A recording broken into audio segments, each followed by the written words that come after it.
어느 권사님 가정에 어, 셋 아들이 있었는데 큰 아들은 좀 책임감이 강하고 또 이렇게 건실해 있어가지고요. 그 권사님이 이 아이는 아버지 사업을 물려줄 거야 이렇게 생각을 했다고 합니다. 그리고 둘째 아들이 있는데 이 아들은 너무나 똑똑하니까 그래 이 아들은 사법고시 시험 보게 해가지고 우리 가문을 빛내게 해볼 거야 이렇게 생각을 했습니다. 근데 이제 막내는 너무나 떨어져요. 예, 떨어져서 그래 이 막내는 그냥 목사나 해야겠다 이렇게 생각을 했다고 합니다.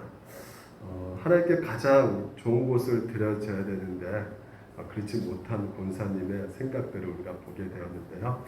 오늘은 그 반면에 하나님께 가장 좋은 곳을 드려지는 한 여인의 이야기가 소개되어지고 있습니다. 오늘 이 본문의 이야기는 예수님께서 생애 마지막 한 3, 4일 전에 추정되는 그 날에 벌어진 일이라고 생각하고 있습니다. 장소는 예루살렘 인접해 있는 베다니 곳인데요. 시몬이라는 나병 환자가 예수님 위해서 잔치를 베풀어주고 있음을 보게 됩니다. 다른 동양 본문의 요한복음 12장에서는 시몬의 이름이 나사로로 이렇게 소개되어지고 있어요. 이 나사로 아시죠? 요한복음 11장에 보게 되면 죽은 나사로를 예수님께서 살리지 않습니까? 그래서 그 자기 목숨을 건져준 그 예수님에게 너무나 감사하고 감격스러워서 이제 잔치를 베풀고 있는 것을 보게 됩니다. 그런데 여기서 등장하고 있는 이 마르다 마리아, 그 중에서 이 마리아가요 놀라운 일들을 행하고 있지요. 갑자기 예수님께 나와서 아주 비싼 향유를 주님의 그 말에 부어서 자기 머리카락으로 씻어주는 장면을 우리가 보게 됩니다. 당시에 굉장히 이례적인 일이죠. 왜냐하면 이 신체 부위 중에서 가장 지저분한 게 발이지 않습니까? 그러니까 이 발 씻는 것은요, 보통 이제 누가 했냐면 그 집안의 뭐 노예나 종들이 보통 이렇게 발을 씻었거든요. 이 발 씻는 것은 굉장히 어렵고 힘든 일이었던 것이죠.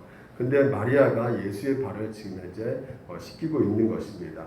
그 예수님의 발을 씻기는데 부어지는 이 향유가요, 그냥 싸구려 향유가 아니라 순전한 나드예라고 합니다. 순전한 나드. 그러니까 이 나드라는 것은 이 식물이에요. 출산지가 어디냐면 이스라엘이 아니고 저기 인도 아닌 네팔에 이게 자란다고 합니다. 그래서 이 식물에서 순수하게 짠 어떤 농축액이죠. 이것을 이제 멀리서 이제는 그것을 채취해가지고 이스라엘에서 갖고 오기 때문에 이건 굉장히 비쌀 수밖에 없는 것입니다. 이게 얼마 정도 되냐면요. 지금 현재 보니까 300데나리온 이렇게 나와 있지 않습니까? 이 300데나리온은 얼마 정도 하냐면 1데나리온이 보통 노동자 하루 품삯이에요. 오늘날 치면 한 뭐 10만 원 정도 하잖아요. 그러면 300을 계산해 보면 한 3천만 원 정도 되는 아주 고급 향유인 것을 보게 됩니다. 근데 더 놀라운 것은 예수님이 이제 발을 씻는데 머리카락으로 씻는다고 말을 하고 있어요. 이 머리카락인 것은 보통 사람 몸의 가장 소중한 부분 아니겠습니까? 여러분도 오늘 오시다가 그냥 오시지 않았잖아요. 머리에 이렇게 손질하시고 오시지 않았습니까? 저도 이렇게 손질하고 왔는데 여러분 이 머리라는 것이 그 당시만 해도요 굉장히 그 특별한 관계에서만이 이 머리카락 있게끔 허용되어 있어요. 그러니까 봉건 시대에서 보게 되면 이 머리털로 발을 닦아준다는 것은 한마디로 자신의 어떤 종조를 바친다는 의미와 똑같습니다. 그러니까 이렇게 자기 일생을 바치는 행동을 지금 현재 이 여인이 하고 있는 것입니다.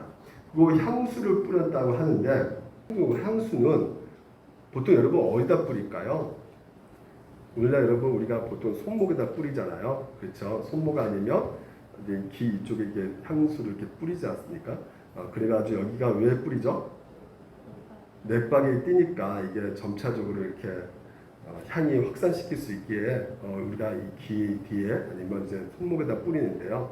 그 당시에는 어떻게 이 향수를 뿌렸냐면 그냥 머리에다 그냥 부어버렸어요. 그러니까 여러분 머리에 부으면 어떻게 될까요? 이 향수를 흘러 넘치죠. 흘러 넘치면서 뭐 턱수염 인사하면 턱이 이렇게 뚝뚝 떨어지면서 몸을 이렇게 적시게 됩니다. 적시면서 점차적으로 다리 발까지 이렇게 내려가게 되는 것이죠. 머리에 기름 부은다 성경에서 말을 많이 듣잖아요. 그렇게 머리에 기름을 붓는데 지금 마리아는 아마 그걸 알고 있었을 거예요. 막상 이 머리에다 부어야겠다 생각을 했었겠지만요. 예수를 보니까 이 생각이 달라진 것이죠. 아무리 자기가 갖고 있는 이 값진 3천만 원 정도 되는 이 나대의 향수가 있지만 예수님의 그 고귀한 머리까지 바를 정도로 이렇게 소중하게 느끼지 않았었을 것이에요. 그래서 발에 이렇게 붓게 되는 것을 보게 됩니다. 이처럼 마리아는요, 자기가 할 수 있는 것만큼 가장 낮은 자세에서 최대한 온몸과 힘을 정성을 다해서 예수님을 섬기고 있는 것을 보게 됩니다. 어떻게 이 마리아가 이렇게 예수님을 이렇게 섬기게 되었을까? 이렇게 놀라운 헌신을 어떻게 이룰 수 있었을까? 우리가 보통 이런 생각을 하지 않을까요? 마리아가 그래도 가장 하나님의 사랑을 많이 받았으니까, 그러니까 마리아가 이렇게 사랑을 했을 거야. 이렇게 우리는 생각할 것 같아요. 우리가 대충 우리가 보게 되면 알잖아요. 마리아가 마리다 나사로보다 더 많이 예수님을 사랑하고 있다는 것을 느낄 수 있지 않습니까? 실제로는 우리가 자세히 보게 되면 누가 더 정말 하나님을 뜨겁게 그 사랑을 체험했을까 생각해 보면 우리가 아까 봤지만 요한복음 11장에서 죽었던 나사로가 살아났단 말이죠. 그러니까 그런 죽었던 나사로가 살아났기 때문에 나사로가 하나님의 그 사랑을 더 많이 받았을 거야 생각을 또 하게 했고요. 또한 오늘 보니까 나배 환자 시몬, 그러니까 나배 환자였던 것이에요. 나사로가. 그러니까 그만큼 두 번씩이나 죽었던 상황에서 살아났고 또 하고 나병을 갖고 있음에도 불구하고 하나님께서 그 나병을 치료해 줬기 때문에 두 번씩이나 이 하나님의 놀라운 그 은혜와 사랑을 체험했던 사람이 바로 이 나사로였단 말이죠. 그렇기 때문에 오늘 여러분 이렇게 값싼 향유를 뿌릴 수 있는 사람은 바로 누구일 수밖에 없냐면 이 나사로였을 것이에요. 근데 보니까 그 일을 누가 하고 있느냐? 나사로가 아닌 마리아가 그 일을 하고 있다는 것이죠. 그래서 우리가 여기서 한 가지 깨달아야 되는 그 사실이 무엇이냐? 우리가 늘 하나님께 이렇게 놀라운 사랑을 받았지만요, 우리는 하나님께 받은 사랑에 비례해서 하나님을 사랑하는 것은 아니라는 것을 우리가 알 수 있다는 것입니다. 우리가 받은 그 하나님의 놀라운 사랑 크기만큼 우리는 하나님을 사랑할 수도 있고 그렇지만 또한 하나님을 사랑할 수 없는 것을 또한 우리가 보게 된다는 것이죠. 우리가 이 문제에 더 깊이 생각해서 여러분 두 가지 사실을 발견하게 되는데 우리가 첫 번째로 교회 안에서 이렇게 보게 되면요, 어떤 성도들은 하나님을 더 많이 사랑하는 것 같고 또 어떤 성도들은 하나님을 덜 사랑하는 것 같고 이런 것을 많이 보지 않습니까? 그러니까 우리 생각하기에는 하나님을 더 많이 사랑하는 사람은 하나님께서 그 사람에게 더 많이 사랑해 줬기 때문에 그리고 더 많이 사랑을 받았기 때문에 그렇게 하나님을 더 사랑하겠지라고 생각한단 말이죠. 우리 일석이하고 저하고 누가 더 하나님을 더 사랑하는 것 같아요? 저는 설교하니까 하나님께 특별히 더 사랑한 것 같이 느껴집니까? 더 사랑을 많이 받는 것 같아요. 하나님의 사랑은 동일하다는 것을 믿으시기 바랍니다. 왜 그럴까요? 하나님께서 우리를 구원하시기 위해 우리를 사랑하신 대가로 치른 그 희생은요, 바로 예수 그리스도의 생명의 값이기 때문에 그렇다는 것이에요. 저는 예수 그리스도의 생명만큼 사랑을 받았고 여러분들은 뭐 이렇게 덜한 값으로 사랑을 받은 게 아니라 모두가 동일하게 하나님의 사랑을 받은 자란 말이죠. 그 아들을 죽이면서까지 오늘도 우리에게 무한한 사랑을 동일하게 모두가 동일하게 예외 없이 똑같이 사랑을 베풀어 주셨다는 것이죠. 그래서 오늘도 보통 교회 안에서 어떤 사람은 하나님께 더 큰 사랑을 받았기 때문에 저 사람은 더 많이 하나님을 사랑해가지고 헌금도 더 많이 하고 봉사도 더 많이 하고 나는 하나님의 사랑을 덜 받았기 때문에 하나님을 나는 덜 사랑할 수밖에 없어 라고 이렇게 생각할 수 있겠지만 그렇지 않다는 것이죠. 하나님께서 우리 모두를 용서하시고 구원하실 때 모든 이들이 바로 예수 그리스도의 생명값으로 구원하셨음을 여러분 믿으시기 바랍니다. 그 아들을 우리를 위해서 십자가에 못 박혀 죽으심으로 말미암아 그 피로 우리를 구원하신 것이죠. 우리를 구원하시고 우리를 사랑하신 것은 우리의 모습 때문에 사랑하신 것이 아니라 바로 예수 그리스도 그분의 사역 때문에 오늘도 우리가 구원받았음을 여러분들 믿으시기 바랍니다. 나는 예수의 생명값으로 사랑을 받았고 저 사람은 예수의 생명값이 아닌 다른 어떤 덜한 것으로 구원받는 것이 절대 아니라는 것을 여러분 늘 기억하시기 바랍니다. 결론적으로 말씀드려서 우리 모두는 동일한 하나님의 사랑, 정말 가늠할 수 없는 놀라운 그 무한한 사랑과 은혜를 받음으로써 그렇기 때문에 우리는 그 어떤 것도 차별이 없는 것이에요. 물론 우리 중에 이런 생각도 가질 수 있을 것 같아요. 나는 특별한 회심을 받은 적도 없고 특별한 경험도 없고 저 사람처럼 어떻게 내가 기도도 많이 하지도 못하고 나는 저 사람보다 정말 좀 늦게 믿어가지고 성경도 제대로 보지도 못하는데 아무래도 저 사람보다 내 신자로서의 그 신앙생활 등급이 좀 낮을 것 같다고 생각할 수 있겠지만요. 그래서 내가 하나님의 사랑을 좀 덜 받고 있는 것이 아닌가? 네. 아닙니다. 네. 그렇다고 해서 덜 받는 것이 아니고요. 우리는 다 똑같이 받았다는 것을 여러분들 믿으셔야 된다는 것이에요. 정확하게 모든 사람이 예수 그리스도의 핏값으로 생명의 값으로 그에 해당되는 무한한 사랑으로 오늘 우리가 사랑을 받았고 용서받았고 우리가 하나님의 자녀가 되었음을 오늘 믿으시기 바랍니다. 그래서 절대 우리의 행위로 더 사랑받고 덜 사랑받고 그렇지 않다는 것이에요. 믿으시기 바랍니다. 동일한 사랑을 받았지만요. 그럼에도 불구하고 그 셋 중에서 예수 그리스도에 대한 사랑이 그들 마음 가운데 더 깊이 깨달아주고 그 하나님의 사랑을 확신하는 것에 있어서는 마르다 나사로보다는 마리아가 더 확신하고 더 많이 알았기 때문에 3천만 원 되는 이 나드 향유를 예수님께 부을 수가 있게 된 것이죠. 이와 관련해서 제 얘기를 좀 잠깐 해보면요. 제가 가장 존경하고 좋아하는 목사님이 이제 최용진 목사님이에요.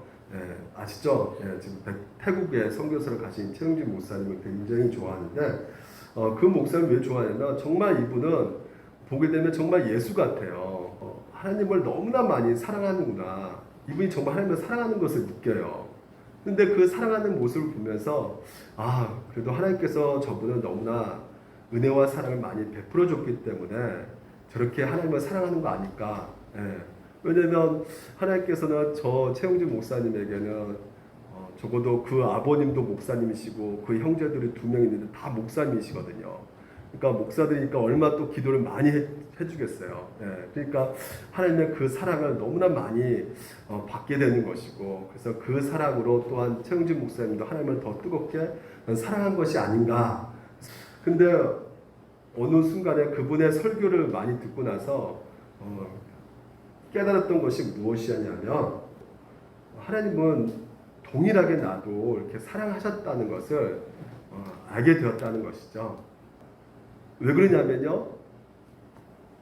최용진 목사님에게도 그 아들 예수 그리스도 내어주신 것처럼 나 또한 그 아들을 내어주셨다는 것이죠. 생명값으로 나를 구원해 주셨다는 것이에요. 동일한 사랑으로 그 사랑으로 오늘도 하나님께서는 나를 베풀고 계시구나라는 것을 정말 그 말씀을 통해서 깨닫게 되었던 것이죠. 우리가 정말로 이 하나님의 사랑을 받고 있다는 것 우리가 어떻게 알 수 있습니까? 바로 하나님의 주신 이 말씀을 통해서 우리에게 베풀어 주신 그 사랑에 대해서 우리가 많이 알아감으로 말미암아 이것을 정말로 깊게 깨닫게 됨으로 말미암아 하나님께서 나를 사랑하고 있구나라는 그 확신 가운데 서게 되는 것이죠. 그래서 하나님께서 우리에게 이처럼 무한한 사랑을 베풀어 주셨음에도 불구하고 우리가 그 사랑을 깨닫지 못한다면 그 사랑을 확인하지 못하고 확신하지 못한다면 그 사랑을 또한 실제로 우리가 누리지 못하고 경험하지 못한다면 우리 안에서 신앙생활 안에서 그 하나님의 사랑으로 말미암아 주신 그 평안함과 기쁨을 우리는 누리지 못하게 된다는 것이에요. 정말 하나님의 사랑을 여러분 깨닫지 못하고 확신 가운데 서 있지 못하게 되면 여러분 신앙생활 가운데 어떤 일이 벌어질 것이라 생각합니까? 여러분이 하나님의 사랑을 확신하고 여러분은 그 하나님의 사랑을 깨닫지 못하게 되면 오늘 내가 섬기는 이 모든 헌신들 어떤 마음이 생기게 되면 아까워지는 것이고요. 뭔가 손해본 것처럼 느껴지게 되는 것이고 낭비하게 되는 것처럼 느껴진다는 것이에요. 그것을 잘 보여준 것이 이제 4절 5절인데요. 한번 볼까요? 어떤 사람이 화를 내서 서로 말해 어찌 이 향을 허비하는가 이렇게 돼버린다는 것이죠. 여기서 어떤 사람이 그 300데나리온 향유를 부어버리니까 야 이렇게 비싼 것을 너 이렇게 낭비하는 거야. 이거 이 돈 갖고 정말 더 가난한 사람 도울 수가 있는데 너 지금 뭐 하는 거야 하면서 책망하고 있는 것이죠. 근데 이 사람이 누굴까요? 요한복음 12장에 나옵니다. 제자 중 하나로서 예수를 잡아줄 누구라고요? 가룟 유다가 이런 말을 해요. 가룟 유다가 왜 이런 말을 했을까요? 이 사람이 하는 일이 뭘까요? 재정을 맡은 자죠. 그러니까 그 재정을 맡으면서 뭐에다 썼을까요? 자기 유익을 위해서 썼는데 가장 값진 것을 헌금하지 않고 그냥 이렇게 써버리니까 이게 자기의 이득이 되지 않으니까 화가 날 수밖에 없는 것이죠. 그러니까 뭐라 말합니까? 도둑이라는 거예요. 도둑. 도둑이라는 표현하거든요. 그는 도둑이라 돈깨를 맞고 거기에 넣는 것을 훔쳐감이라 이렇게 말하고 있어요. 그래서 많은 분들은 야 이거 가룟 유다 원래 이 사람 하나님 말씀 제대로 듣지도 않고 그런 사람이니까 그럴 수 있겠죠. 이렇게 생각할 수 있잖아요. 하나님의 배반, 예수님을 배반했기 때문에. 하지만 자세히 보게 되면요. 이 마태복음 26장에 보게 되면요. 한번 볼까요? 누구가 분기하고 있어요? 또 제자들도 같이 분기하고 있는 것을 보게 됩니다. 그러니까 지금 현재 마리아가 드려지는 그 향유에 대해서 가장 아까워한 사람들은 누구냐면 가룟 유다와 제자들이라는 것이죠. 여러분 제자는 누굽니까? 누구예요? 제자들은 예수님께서 가장 아꼈던 제자들 아니겠습니까? 정말 3년 동안 같이 다니면서 예수님께서 그 사랑을 보여줬던 제자들이었던 것이죠. 그러니까 누구보다 특별하게 예수님께서 사랑하신 자들이란 말이에요. 근데 이러한 그런 사랑을 받고 있는 자들이 대하는 태도가 보면 어떻습니까?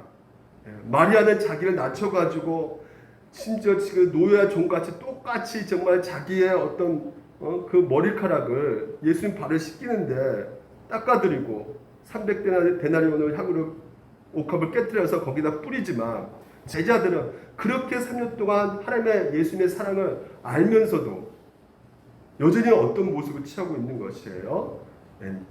이 지금 현재 이 여자에 대한 행동에 대해서 낭비하고 있다. 너 이렇게 진짜 부당한 짓을 하고 있어. 라고 화를 내고 있단 말이죠. 누가 더 사랑합니까? 지금 현재? 마리아입니까? 제자들입니까? 마리아가 예수님을 더 사랑하고 있다는 것을 보게 되는 것이죠. 동일한 사랑을 받았잖아요. 오히려 예수님의 그 제자들이 더 예수님의 사랑을 받은 것처럼 우리가 복음서를 통해서 보지 않습니까? 그런데 그 예수님의 사랑을 받았음에도 불구하고 결국 이 제자들은 예수님의 사랑을 깨달았어요? 못 깨달았어요? 깨닫지 못하고 있었던 것이죠. 그러니까 전혀 예수님의 사랑에 대해서 확신하지 못하고 있었음을 보여주는 증거가 바로 오늘 이 본문이라는 것이에요. 여기에서 우리가 하나님을 대하는 태도 두 가지 방식을 우리가 한번 살펴보도록 해요. 먼저 하나는 뭐냐면 복음적인 방식이에요. 그 두 번째는 율법적인 방식이거든요. 그러니까 이 복음적 방식이 무엇이냐면 보시면 우리가 하나님의 사랑을 받았잖아요. 그렇죠? 나 같은 죄인을 위해서 예수님이 십자가 달려 죽으셨단 말이에요. 그 아들을 보내주셨단 말이죠. 그래서 오늘도 아들을 주면서까지 우리를 살리시는 그 하나님의 사랑, 그 우리를 귀하게 하고 계시는, 그래서 우리에게 하나님의 은혜를 베풀고 계신 그 하나님의 사랑을 우리가 깨달은다면, 그러니까 나 같은 죄인 위해서 그 놀라운 사랑을 베풀어 주신다는 것을 우리가 알게 된다면 기꺼이 우리에게 나올 수 있는 반응이 무엇밖에 없어요? 하나님 앞에 감사할 수밖에 없는 것이죠. 그 기쁨 가운데 평안함을 누릴 수밖에 없는 것이죠. 왜? 나 같은 죄인을, 많은 사람들은 세상 가운데 어떤 기준이 있단 말이죠. 특별히 뭐 착하야든지 아니면 뭐 공부를 잘하든지 아니면 뭐 성실하게 하든지 어떤 행위로 보는데, 예수님께서는 나 있는 그대로 모습을 보시고 나를 사랑해 주신단 말이에요. 그러니까 얼마나 그 안에서 기쁨이 넘치겠어요. 감사가 넘치겠어요. 거기서 나올 수밖에 없는 것이 무엇입니까? 헌신이라는 것이죠. 이게 바로 복음적인 방식이라는 것입니다. 그러니까 오늘도 우리가 하나님을 사랑하는 방식 가운데 무엇이 가장 중요한 겁니까? 이 복음적 방식이 너무나 중요한 것입니다. 이것을 깨달은 사람이 바로 누구예요? 마리아였던 것이죠. 그 하나님의 놀라운 사랑을 깨닫고 기꺼이 그 옥합을 깨뜨려서 예수님께 부어버린 그 놀라운 일들을 우리가 보게 되는 거 아니겠습니까? 이 마리아가 그 옥합을 깨뜨리면서 무슨 생각했겠어요? 내 가진 그 모든 전부를 하나님 앞에 드리지만 내가 받은 은혜, 내가 받은 그 사랑, 하나님께서 나를 위해서 모든 것을 주셨는데 내가 드려진 것은 정말 너무나 부족하지만 하나님 이거 받아주세요. 나는 그런 마음으로 하나님 앞에 드려지지 않겠습니까? 이게 바로 복음적 방식이라는 것이죠. 근데 또 하나는 무엇이냐면 종교적인 방식이라는 것이에요. 율법적 방식이에요. 어저께 애원이 같이 이렇게 막 간지름 피우기 놀이를 했었거든요. 근데 간지름 피우는데 갑자기 애원이가 목사님 변태예요? 그러더라고요. 그래서 충격받았어요. 제가 변태예요. 근데 계속 변태 막 생각되면서 집에 와서도 변태 생각되면서 내가 하나님과의 사랑이 이 변태적인 사랑을 하고 있지 않나 막 이런 생각이 들더라고 내가요. 이게 뭐냐면요, 이게 바로 이 변태적인 거예요. 그러니까 하나님이 나에게 주신 것만큼 하나님을 섬기는 거죠. give and take인 거예요. 인과응보죠. 그러니까 나는 하나님 앞으로 나에게 주신 것만큼 대할 거야. 만약에 하나님께서 나에게 손을 주면 내가 진짜 하나님 그럴 수가 있어 하면서 하나님 앞에 난 잘 섬기지 않을 것이고, 그리고 하나님께서 나에게 잘해주면 내가 그것만큼 또 하나님을 섬기고. 그러니까 눈에 보이는 거, 만지는 거, 네? 그렇죠? 막 간지를 피고 만지는 것만 오늘도 우리는 그것을 사랑이라고 생각하지만 실제로 여러분 우리에게 정말 보여주고 있는 것이 전부는 아닌 것이죠. 가룟 유다를 보십시오. 가룟 유다가 어떤 모습입니까? 그 제자들 다 같이 이 300데나리온 향유 낭비라고 본 이 제자들의 모습 가운데 몇 시간 후에 보게 되면 예수님이 잡혀 들어갈 때 어땠어요? 도망가 버리잖아요. 이 예수님의 제자들이 왜 도망가 버립니까? 자기네들은 보여주고 만져지는 그 어떤 한 예수님을 잘 섬기면 뭐 한 장관이라도 한 자리 차지할 것이라 생각했는데 막상 보니까, 그래서 지금까지 3년 동안 내가 그 장관 자리만 얻게 되면 내가 3년 동안 쫓아다닌 거 헛된 수고는 아닐 거야 생각하고 쫓아다녔단 말이에요. 근데 막상 예수님이 잡혀버렸단 말이에요. 그러니까 자기가 생각했던 것들이 이루어지지 않는 것을 보니까 그러니까 이 태산이 맞지 않는 것이죠. 이 정도로 이렇게 생각해가지고 나는 이렇게 섬겼는데 이게 안 되니까 어떻게 해요? 도망가 버리는 거예요. 이게 바로 율법적인 방식이라는 것입니다. give and take예요. 나에게 잘해주면 나도 그만큼 잘해주고, 그래서 그 이상 요구하면 내가 잘해준 것만큼 그 이상 요구하면 그건 너무 무리야. 나는 그렇게 하지 못하겠어요. 하나님도 나에게 이거밖에 안 해줬는데 내가 이거 나 못해요. 나는 하나님 나 이 정도 해줬으니까 난 이 정도밖에 못 해줄 거야. 거래관계예요. 거래관계. 그래서 나에게 유익된 것만 찾는 것이죠. 나에게 오는 것이 별로 없다면, 불이익이 온다면 낭비된 것으로 보게 된단 말이에요. 내가 하는 섬김 같은 것을. 오늘 여러분 우리 신앙생활 가운데 어떤 모습을 가지고 신앙생활 합니까? 나는 정말 하나님께서 나에게 하는 행동만 그렇게 나는 할 거야. 어떻게 해야지만이 여러분 진정으로 하나님을 사랑하는 삶을 우리가 살아갈 수 있습니까? 오늘 그 적용점에 있어서 우리가 한번 두 가지만 살펴보도록 하겠습니다. 첫 번째는 하나님을 사랑하는 방식 가운데 우리가 해야 될 일이 있단 말이죠. 그리고 두 번째는 우리가 구해야 될 일이 있단 말이에요. 그러니까 하나님을 사랑하는 삶을 살기 위해서는 해야 될 일이 뭐냐면 가장 기본적으로 경건 생활입니다. 따라서 경건 생활. 네, 경건 생활에 충실해야 된다는 것이에요. 쉽게 말씀드려서 기도 생활, 말씀 생활에 충실한 삶을 우리가 살아가는 것이죠. 이 말을 했을 때 대부분 우리 가운데 아이고 싱겁네. 이런 거 뭐 평상시 우리가 하고 있는 것인데 뭐 하나님께서 정말 내가 내 마음 가운데 하나님의 그 사랑하는 마음이 더 많이 들까? 이거 한다고 해서 여러분, 근데 여러분 진지하게 우리 마음속 깊이 한번 생각해 보시기 바랍니다. 우리가 가장 기본적인 이 경건 생활을 등한시하고 하나님과 교제, 그리고 하나님과의 어떤 사랑, 내가 하나님과 교제에 전혀 관심도 없고 뭐 하나님 앞에 나아가는 삶도 거의 없고요. 하나님께서 오늘도 우리 가운데 말씀하시는데 그 말씀 생활 전혀 내가 듣고 싶지도 않고 관심도 없고, 그러면 여러분, 그러니까 하나님과의 관계 속에서 그 모든 것들을 여러분들 중요하게 생각하지 않는다면 과연 여러분 우리 가운데 하나님을 향한 그 사랑하는 마음이 생길까요? 안 생길까요? 사랑할 수 있을까요? 하나님의 그 사랑에 사로잡혀가지고 정말 그 사랑의 불길에 뜨겁게 사로잡혀가지고 살아갈 수 있겠습니까? 그런 생각 전혀 하지 않는데, 기본적인 경건생활, 기도 말씀 충실하지 않는데, 거기에 대한 전혀 관심이 없는데, 하나님 교제, 하나님께 나아간 일도 하나님 그 자체에 별로 신경 쓰지도 않고, 하나님의 그 모든 것에 대해서 가치 없게 대하는 그 태도, 말씀 보지 않고 기도 생활하지 않고 불타는 사랑 할 수 있을까요? 하나님과 역사상 그런 일은 전혀 없습니다. 온 마음과 온 정성을 다해서 하나님을 사랑하는 사람들의 그 모습들을 보게 되면 대부분 다 어떤 모습을 갖고 있었어요?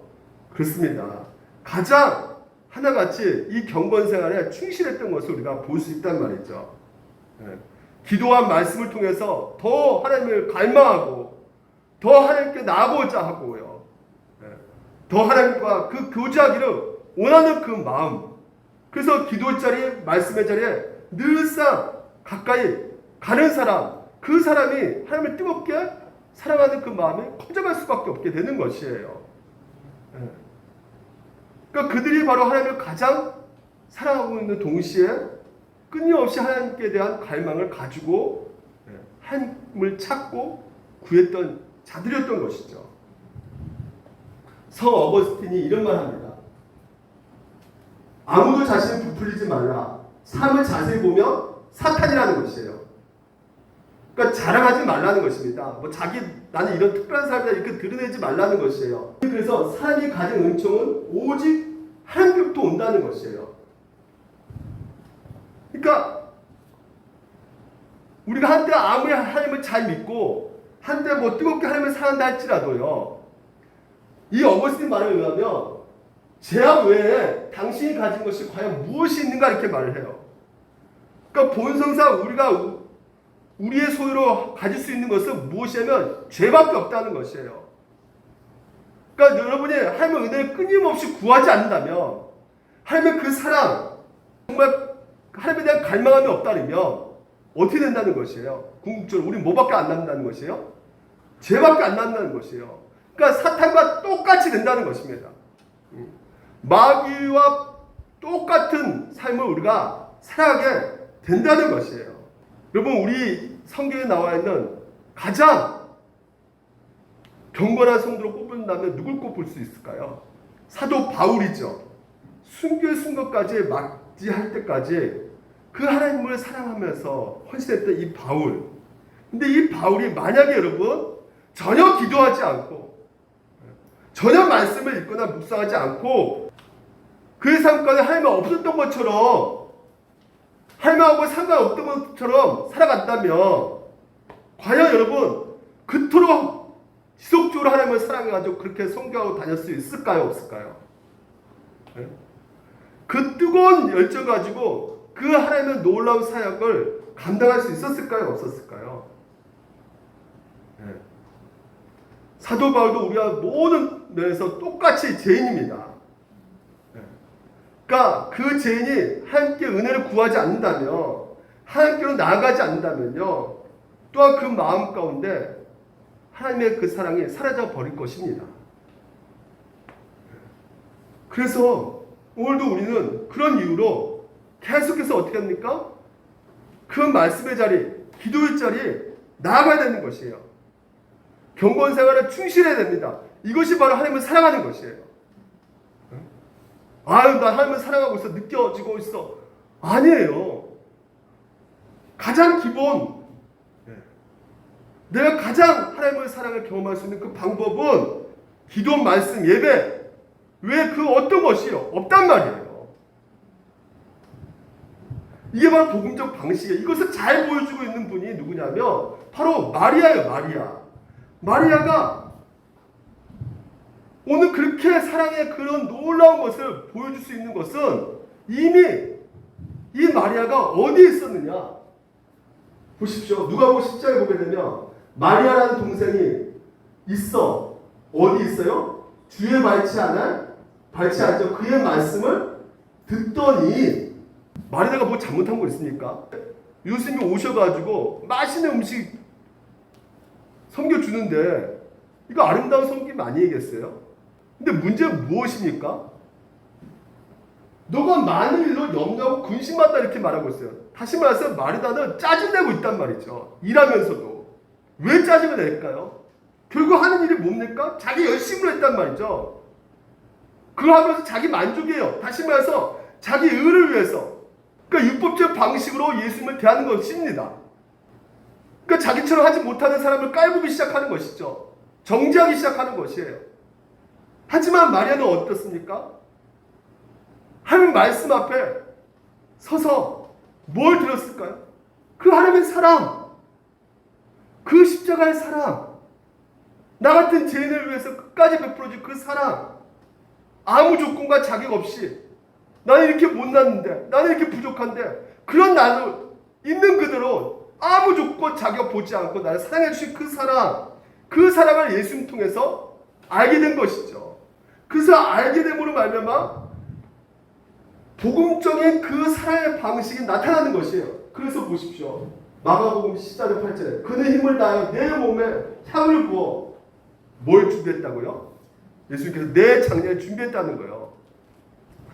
여러분, 예수님께서 3, 4, 6년 이제 십자가를 죽는단 말이죠. 장례식을 치른단 말이에요. 그러면 그 향유가 3, 4일까지 갈까요? 가지 않지만 예수님께서는 이미 이 마리아의 그 헌신, 장례를 준비했다는 것입니다. 왜 이런 말씀하셨을까요? 예수님께서는요, 지금 현재 잔치집에 왔지만 과연 기뻤을까요? 막 예수님을 환영해서 와 이거 드십시오 잔치 베풀었지만 예수님은 그 마음 가운데는 결코 기쁜 마음이 있을 수가 없겠죠. 왜요? 곧 있으면 십자가 달리니까.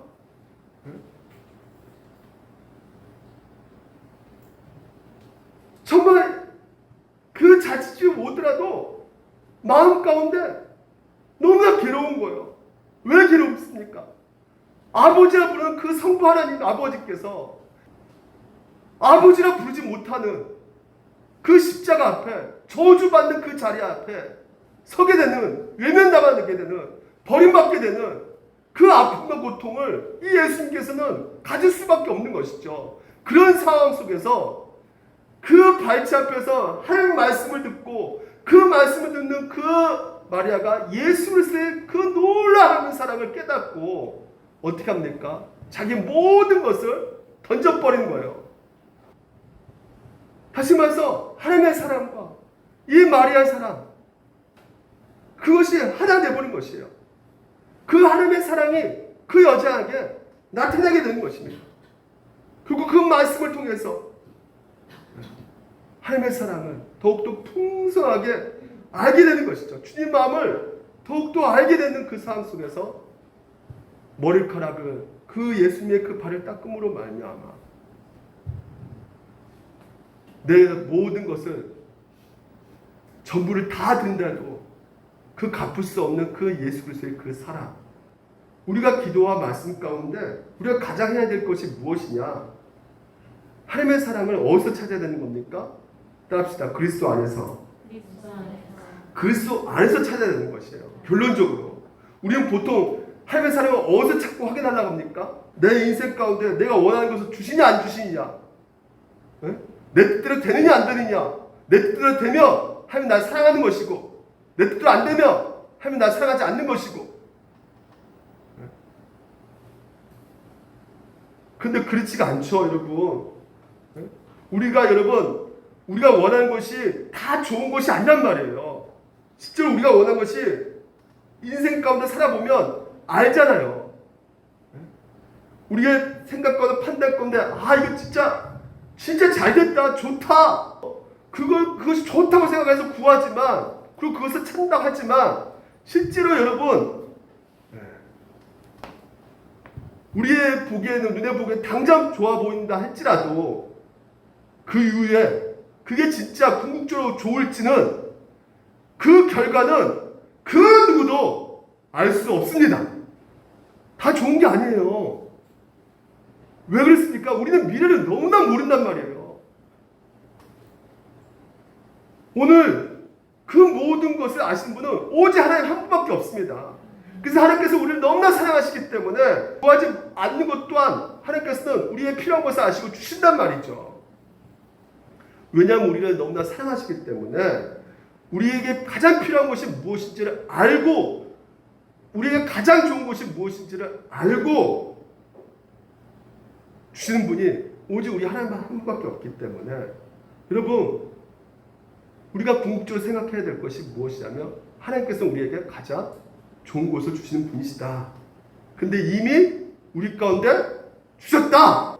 예수 그리스도를 이미 우리 가운데 주셨다는 것이에요. 그 외아들을 주셨단 말이죠. 화목 제물로 주셨단 말이에요.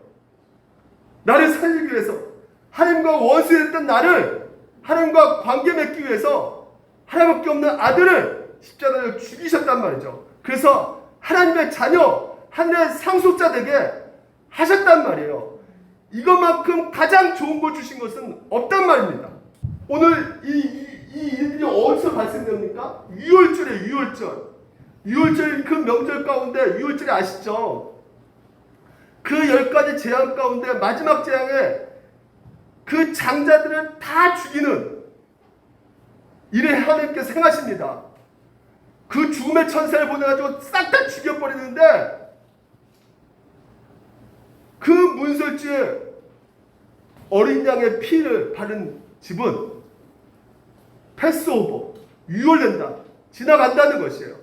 그러니까 문설주에 어린 양 피를 바르지 않으면 이스라엘 백성들도 죽어버리는 거예요. 다 죽는 거예요. 바르면 사는 거예요. 근데 그 유월절 어린 양의 피, 그 피가 누굽니까? 바로 이튿날 요한 예수께서 자기 나오신 보고 이르시되 보라, 예수님이 뭐라고요? 세상을 지고 가는 어린 양의 피다라는 것이에요. 예수님께서 십자가 달려 죽으셨단 말이죠. 예수님 죽음이 십자가예요. 저주예요. 그 누가 보더라도 낭비처럼 보인단 말이죠. 누구 때문에 죽은 거기 때문에? 우리 같은 죄인 때문에 허비한 인생처럼 보이는 것이죠. 옥합을 깨뜨리는 마리아처럼 똑같이 예수님께서는 제물로 드려진 것인 그 향유처럼. 그래서 그 향유 냄새가 어떻게 된다고 해요? 집에 가득하라는 거예요. 오늘 예수님의 그 제물이 되어주셔서 어린 양의 그 제물이 되어주셔서 우리 대신 십자가를 달려 죽으심을 말미암아 오늘 여러분 이 예수 그리스도를 믿는 자 모두는 예수 그리스도의 향, 다시 말해서 2000년에 죽은 그 예수 그리스도가 오늘도 우리 신령 가운데 오셔가지고 그 향을 맡은 자, 오늘 우리가 지금 현재 예배를 드리고 있는 것입니다. 옥합은 소중하지만 돈 모으면 또 살 수 있어요. 하지만 예수님은 살 수가 없습니다. 예수님의 죽음은 그렇지가 않아요. 자기 생명의 전체 모든 것을 여러분께 드리는 것입니다. 마리아는요, 가치 있는 예수님 위해서 그 모든 것을 드릴 수 있었지만 예수님은 자기 생명을 가치 없는 죄인인 우리를 위해서 드려졌단 말이에요. 낭비입니까? 거룩한 낭비죠. 어떻게 보면 세상 사람들 보기에는 낭비처럼 보지만 우리들에게는 너무나 우리를 사랑하는 하나님의 그 마음이 담겨져 있다는 것이죠. 그래서 마리아는 그 사랑을 보고 기꺼이 자기 모든 것을 던질 수가 있게 된 것입니다. 오늘 여러분 이렇게 거룩한 낭비한 그 예수 그리스도 안에서 오늘도 우리는 하나님의 사랑을 찾으셔야 되는 것이에요. 거기서 구하셔야 되는 것이고 그 사랑을 믿어야 되는 것이고 그 사랑을 확신 가운데 누리셔야 되는 것입니다. 우리가 이것을 깨달았을 때 오늘 우리 이 본문의 마리아처럼 나의 모든 것은 전부 다 하나님의 것입니다. 300데나리온에 된 이 옥합마저도 나의 생명조차도 나의 재산조차도 그 은혜와 사랑에 비해서는 정말 이 모든 것들은 아무것도 아닙니다. 나의 모든 것이 하나님 것입니다. 이 모든 것을 하나님께 드립니다. 라고 고백할 수 있게 되는 것이죠. 두 번째, 하나님께 구해야 된다는 것이에요. 다시 말해서 오늘 경건 생활하는 가운데 성령의 은혜를 구해야 되는 것이에요. 엘리야가 바알아셀 선지자 850대1과 싸우잖아요. 그 싸울 때 장작 올려놓고 이제 제단을 쌓지 않습니까? 그러니까 장작 쌓고 제단을 쌓는데 뭐가 필요합니까? 불이 필요하단 말이에요. 근데 그 불은 자기가 어떻게 갖고 와서 하는 불이 아니에요. 다른 불이에요. 그런 불도 갖고는 안 돼요. 어디서 와야 되는 것이에요? 하늘에서 불을 내리셔야 되는 것입니다. 그 하늘에서 내려줘야 되는 그 불만이 되는 것이에요. 만약에 하늘에서 불이 내려주지 않으면 엘리야는 바알과 싸워서 이길 수가 없어요. 졌을 것이에요. 마찬가지로 오늘도 우리가 기도하고 말씀 보는데 우리가 그것을 단지 말씀만 보고 기도만 해도 되는 게 아니라 뭐가 와야 되는 것이에요? 하나님의 그 은혜, 성령의 불, 오늘도 성령의 은혜가 오늘 여러분 가운데 오셔야지만이 오늘 내가 기도할 수 있는 것이고 내가 말씀을 충만하게 우리가 들을 수가 있게 되는 것입니다. 성령의 은혜를 구하셔야 되는 것이에요. 하늘에서 내려오는 그 불이 있어야 되는 것입니다. 그 불이 부어질 때 오늘 우리가 하나님께서 우리 가운데 하신 일들이 더욱더 알아가게 되는 것이고 그 사랑이 무엇인지 우리가 더 체험하게 되는 것이고 더 경험할 수 있게 되는 것입니다. 이번 한 주 하나님의 성령의 그 은혜를 구하시기 바랍니다. 그리고 그 기도와 말씀 가운데 하나님의 사랑을 더욱더 누리시기 바랍니다. 1950년도에 히튼 대학에서 졸업한 학생 6명인데 수석 졸업한 짐 엘리엇, 가장 미래에 촉망받는 그런 학생이었어요. 그 졸업하고 20대 청년인데 이 청년의 마음가도 소원이 하나가 뭐였냐면 그 자기 언어로 된 성경책 하나 없는 그 미 종족 거기 가서 전도하는 것이 이분의 소원이었어요.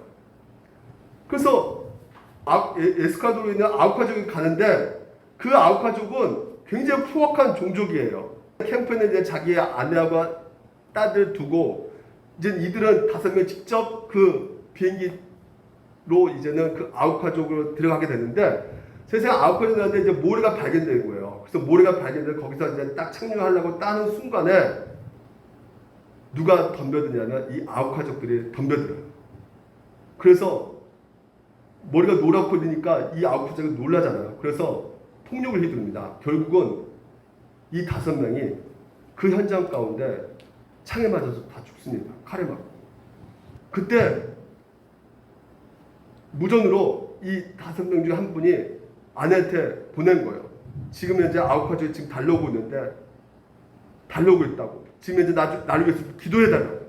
기도 좀 해달라고 막 간절히 구하는 이 선교사님들 5명. 며칠 후에 구조 비행기에 가서 보니까 5명의 시체가 발견된 거죠. 근데 중요한 건 뭐냐면 이 5명 다 뭘 차고 있었다? 곤충을 다 차고 있었다는 거예요. 곤충을 차고 있었는데도 총을 쏘지 않았다는 것이요. 왜? 총을 쏘면 이 복음을 전하는 것이 막아지기 때문에 그냥 그냥 창에 맞아 죽어버린 거예요. 이게 여기서부터 놀라운 것입니다. 무슨 일이 발생되냐면 미국 1950년대 미국 신문 가운데 대서특별로 나온 게 뭐냐면 라이프치히에서 이 지금의 5명이 완전히 개중당했다. 20대 진짜 미래가 초록받는 이 청년이 그 인생을 이렇게 헛되게 낭비할 수 있느냐. 그래서 대서특별했던 것이죠. 아내한테 짐 엘리자베스 엘리엇이거든. 인터뷰를 합니다. 인터뷰하는데 그 인터뷰 가운데 당신 남편이 이렇게 헛되게 죽었다고. 그래서 사회가 좀 어순선하고 더 이거 뭐냐 복음도 제대로 전달하지 못하고 그 자리에서 죽어버렸는데 그랬더니 이 엘리자베스 엘리엇이 내 남편은 절대 헛된 죽음이 아니다. 왜 그러냐면 자기는 하나님 앞에 기도할 때 죽게 해달라고 기도했다는 것이에요. 그 남편이. 그래서 그 기도대로 응답받은 것이다. 그리고 중요한 것은 뭐냐면 이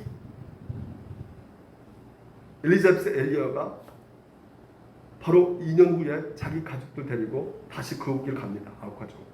9가족은 남자는 죽인데 여자를 못 죽이게 돼 있어요. 그 관습상.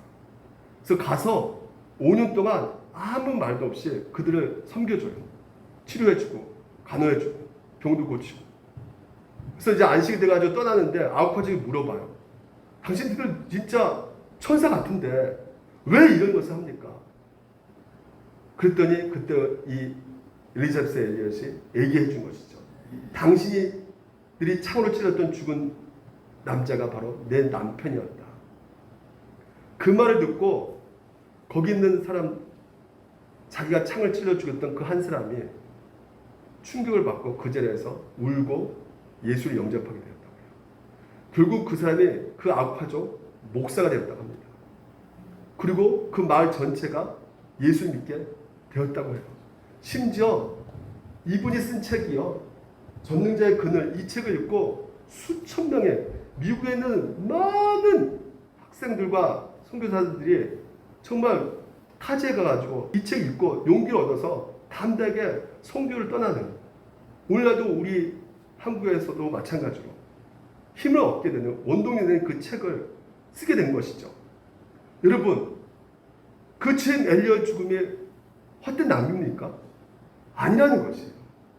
우리 믿는 사람에게는 내 눈에 보기에는 진짜 쓸모없는 인생이고 진짜 망가진 인생 같고 아무것도 아닌 인생 같다고 생각할지라도 여러분, 예수 그리스도 안에서는 결코 망가진 인생, 실패한 인생 절대 없다는 거. 오히려 우리 눈에 낭비처럼 보이는 것은 그것은 낭비가 아니다. 하나님께서는 궁극적으로 우리를 가장 좋은 길로 인도하시는 거룩한 낭비. 여러분, 이 진리 가운데 있음을 믿으시고 한 주 동안 그 예수 그리스도 안에 하나님의 사랑을 누리시기를 주면 축원드립니다.